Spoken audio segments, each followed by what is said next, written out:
guys!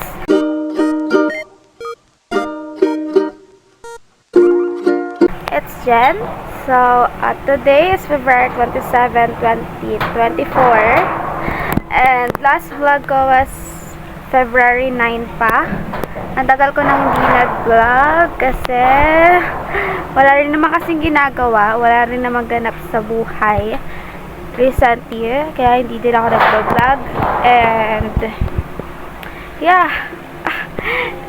Last time, after that, February 9, punta lang naman ako ng work.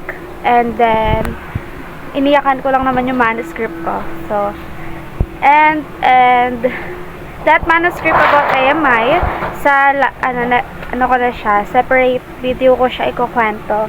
Like, introducing or something. Like, I am planning to do something. So, yeah, dun ko na siya ikukwento kung ano yung mga nangyari. So, yeah, and kanina nagpack lang ako ng order sa sa shop. Jan's Little Crate. Ayan, if you want to order or interested, Jan's Little Crate, Shopee, and may Facebook page din siya. So, ayan. Ayun lang. Tinatamad ako kumilos din ngayon kasi I have period cramps then. May period na ako kaya tinatamad ako kumilos. So, hindi ko alam. At, hindi ko rin alam kung ano mangyayari sa vlog na to. Also, I was planning to have a bangs again. Dati may bangs ako. Gusto ko mag-bangs ulit. Pero, pinag-iisipan ko kasi naiisip ko yung mga struggle ko nung may bangs pa ako. So, yeah. Parang gusto ko na ayoko. Andito yung dalawa kong pamangkin kasi may work yung parents nila. Diba? Ang liwanag. Kinukuha ko na liwanag. May work yung parents nila kaya nandito ulit sila. Ayan. There. Andun sila. Yung isa dito nagbe-billiard. Usong-uso talaga yung billiard eh.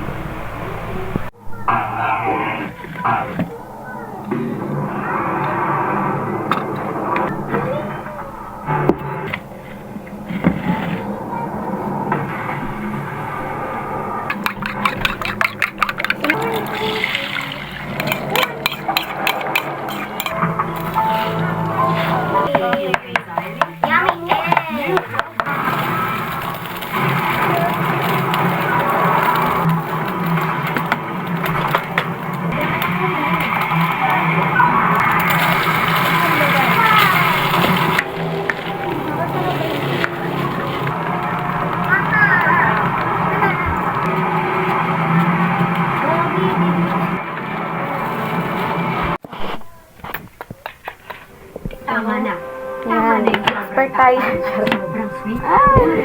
Ang linaw talaga ng likod. Kasi hindi ko makita kung kita ako sa camera.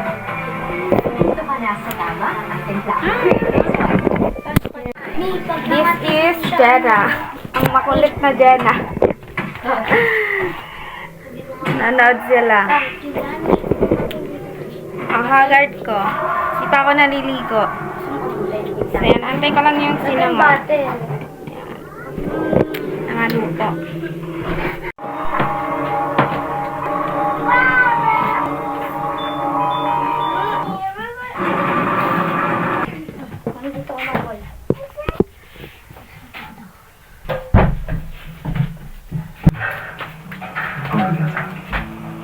然后你就要开始研究，就算 app。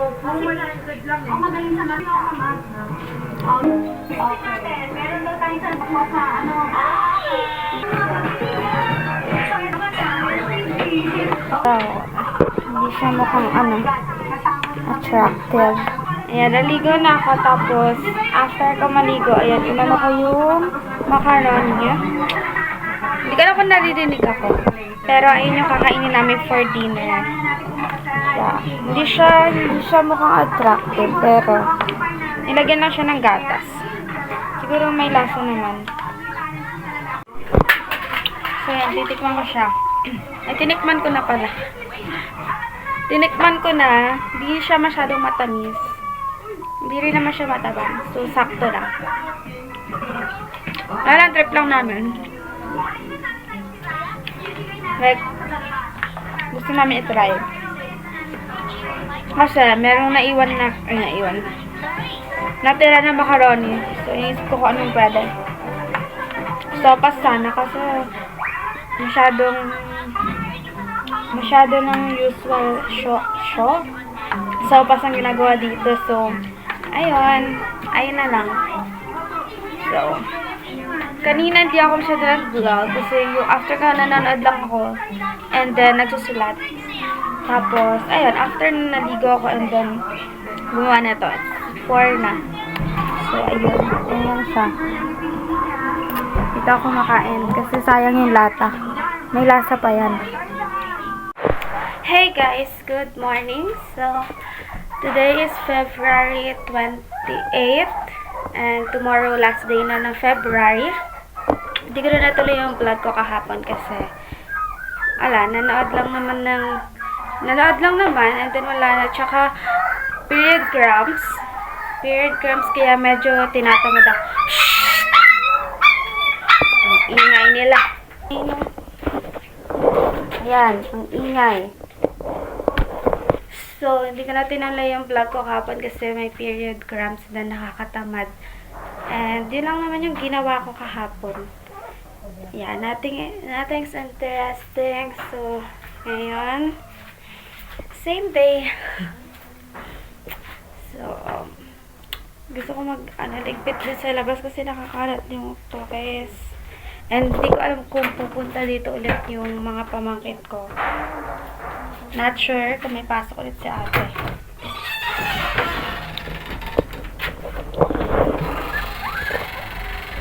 Hey!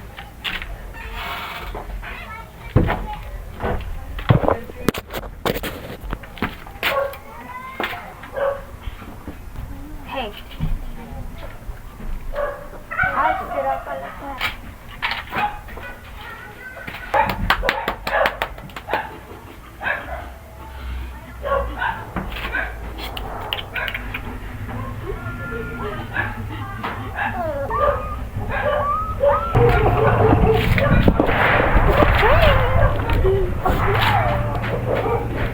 This is Dream. This is Maple. Winter. This is Winter. And ito, what's their name? No!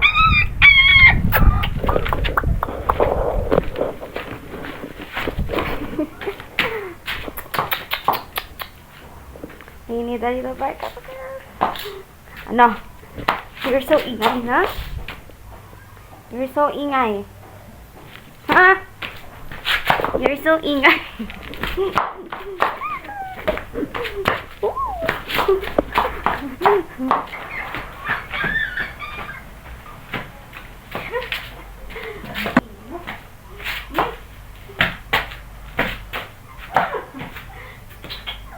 Ay, Maple.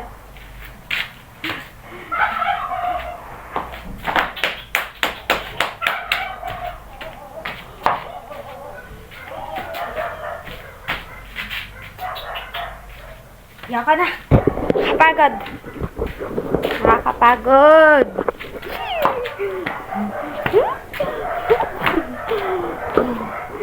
Hoy. What are you doing?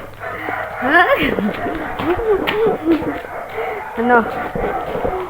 Ang dami-dami nyo? Ang kulit-kulit?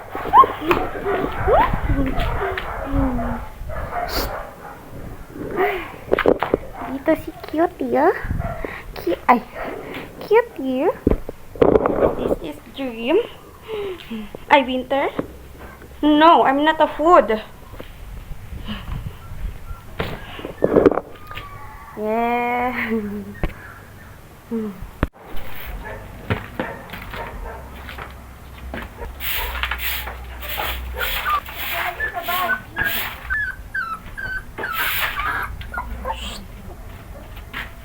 Sino umiiyak?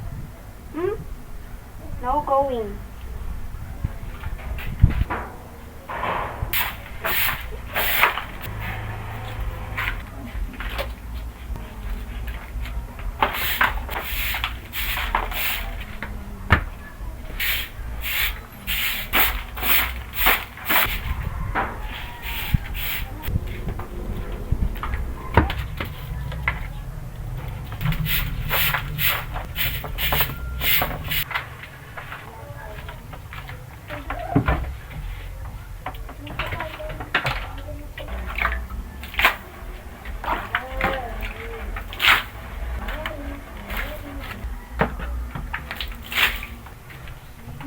So,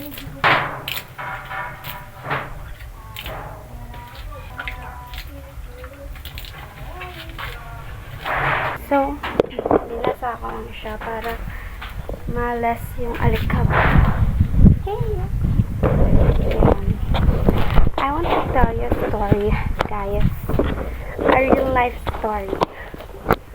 Nakikita niya yan. Diyan yung boundary namin. Like, parang dyan yung pinaka-gate. Something like, yung tao is dun lang dapat. Sa labas niyan. Outside that barricade. Something like that. Hanggang dyan lang. But, last year's story, merong reportedly, nung nag-vlog ako na nung bumalik ako dito sa house, tapos nagpa ako ng for giveaway. Natandaan niyo yun, yung may brown and then may notes, may sticky notes sa bandang cover niya. And, kakabalik ko lang nandito kasi wala kaming kuryente nun, so hindi kami dito natutulog. Doon kami dyan lang, sa ate ko. And then, reportedly, nasa work ako. Yung kapatid ko nagsabi na may pumasok. And then, lampas dito. Like dito. And, according sa story niya, nakapasok yun dito, sa door. Kasi when you come in, dito sa hallway natin, ayan, pag pumasok ka, andito yung door namin, dito kami.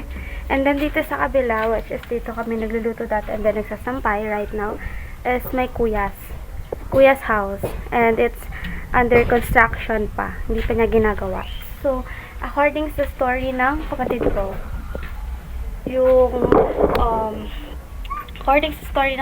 ko, yung kapitbahay namin, na inuutakan ni mama, pumunta dito. Sa pagkakaintindi ko sa kwento, dito mismo sa front ng door, pumunta kasama yung friend niya. And then, according to the story, sa statement ng kapatid ko is, nakita niya tong house. Like, sinasabi niya dun sa friend niya na, eto na lang yung bahay namin. Kasi, here's the story. Etong nandito, malaki yung bahay namin. Etong sa loob niyan was a part of our house. Bahay namin siya. Pero binenta siya due to financial needs. Binenta namin siya. So, ayun. Ito na lang yung bahay namin is, ito na lang. It's one port. One port na lang siya actually ng bahay namin. Originally, ng bahay namin. Sobrang laki kasi niyan. One port na lang siya. And then, yun nga, back to the story, according to the statement of my, ng kapatid ko, is dito nakatayo yung taong yun. So, sinasabi niya doon sa friend niya na para siyang tinutour na eto na lang yung natira sa bahay namin and then eto daw yung bahay ng kuya namin. So, ako hindi ako professionally under law, pero nagbabasa ako ng law kasi nga, diba, nasasabi ko sa inyo sa Facebook na I am planning to take legal management or to be an attorney in the future. Nagpa-plan ako na maging attorney or mag-pursue ng attorney. And then, as I read doon sa law na it is against siya. It is under pa rin yun ng trespassing. But, they are claiming na hindi naman daw sila pumasok. So, saan nanggaling yung sinasabi na parang tinutur? Mali rin eh. Kahit hindi siya under ng law, guys. Mali pa rin na ako, for example, pupunta ako sa ibang bahay kasama yung friend ko. And nasasabihin ko na ito na lang yung bahay niya. And then ito yung bahay ng kuya niya. That is wrong. Diba? That is wrong. Sobrang mali siya. Sobrang mali talaga na gagawin mo yun. And then, they kept saying na hindi naman daw sila pumasok. Mali lang na sinabi ng ate ko na kaloob-looban kasi nga hindi naman pumasok sa loob. But then, they saw it. And, nag-cross sila sa border. So, definitely, hindi ko alam kung mali ako. Definitely, that's a trespassing. Walang permission namin na pumasok ka. Kung may hinahanap kang tao, sabi namin, doon ka, tawagin mo. Doon naman tumatawag lagi yung mga naghahanap dito. Hindi papasok dito. Kasi open nga to, kaya nilalagay namin ng border doon. Open kasi dito, so may mga gamit dito si kuya. Nandito yung for construction, nandito yung, basta may importanteng gamit dito. So, hindi namin sila ina-accuse ng stealing or something. It's just, yung ano mo na lang behavior na lang. Napapasok kasi sa ibang bahay ng ganun. And then, isasabihin mo sa friend mo na ito yung house. Like, are you selling our house? Diba? Are you selling our house? Maling-mali pa rin yun eh. And sa akin, mas matanda kayo sa amin. Bakit? Like, may utak tayong lahat. Bakit hindi mo naisip na ganun?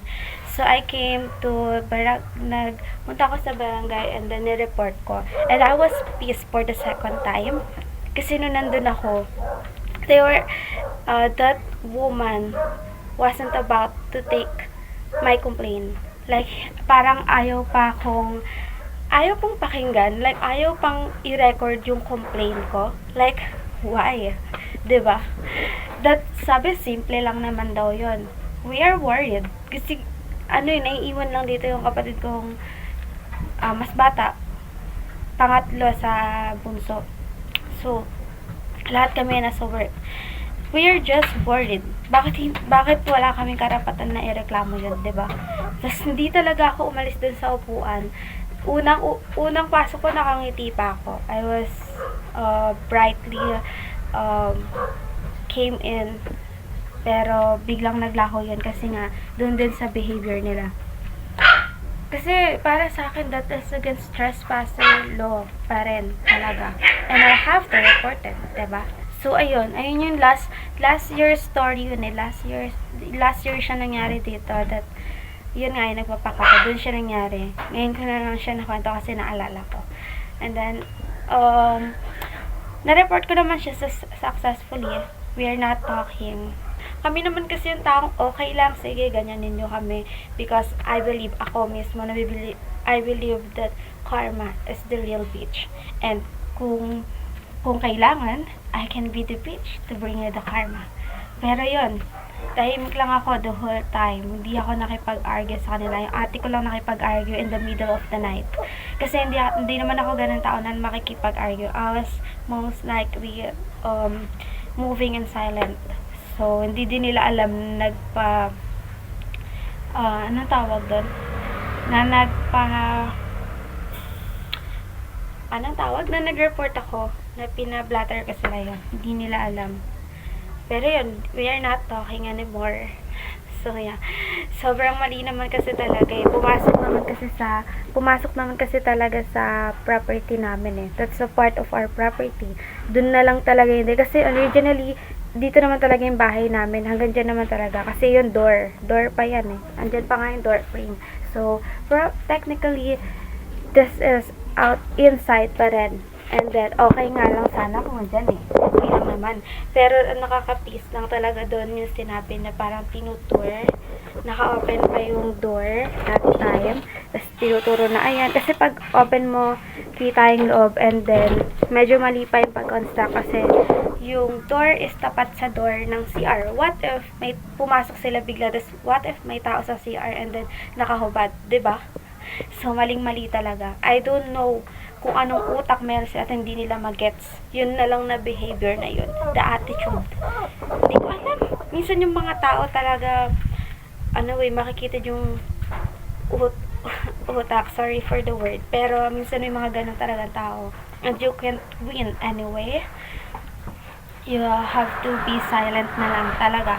And move silently as they pay for what they did. So, ganun. Ayun yung nangyari eh. Kaya yun. Hindi ko alam. So, that's all. The story last year. So, hey guys. Tatapusin ko na, ika-cut ko na yung video. Tatapusin ko siya ngayon kasi sobrang haba na niya. And, yeah, siguro gagawa na lang panibagong video for part 2 of this week. So, yeah, cut na for, sobrang haba niya.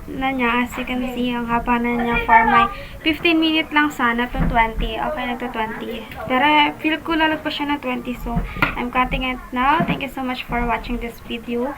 Thank you so much for your support, appreciation, and love. I hope to stay with you until there's a chance, and I hope to see you soon in God's perfect time and plan. May you always do good and be good around. Bye! I will see you again.